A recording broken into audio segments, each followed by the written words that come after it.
चॅनलवर तुमचं पुन्हा एकदा स्वागत करतो। आज मी तुम्हाला दाखवणार आहे पृष्ठासन। पृष्ठासनाचे फायदे। तर प्रथम बसायचे वज्रासनामध्ये।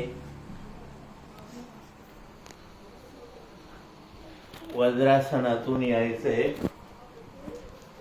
गुडघ्यावरती, गुडघे आणि टाचेवरती बसायचे। पृष्ठासन उंटासारखी स्थिती। प्रथम उजव्या हाताने उजव्या पायाची टाच पकडायची, डाव्या हाताने डाव्या पायाची टाच पकडायची आणि पृष्ठासनाचा आकार घ्यायचा।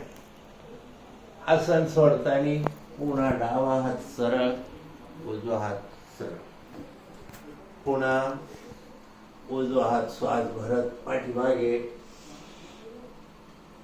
पृष्ठासन। 2 तर हे आसन 7 ते 8 वेळा करायचे। तर त्याचे फायदे, या आसनामुळे श्वसन संस्था कार्यक्षम बने, त्यामुळे दम्यासारख्या रुग्णांना याचा फार अत्यंत फायदा होईल।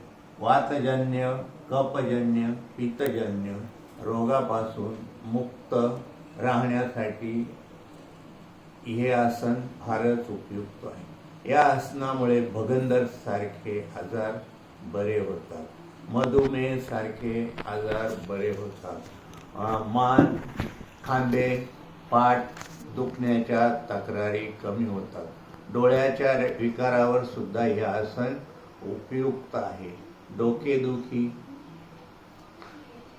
टॉन्सल सारखे आजार, आपल्या आवाजाच्या तक्रारी दूर होतात। या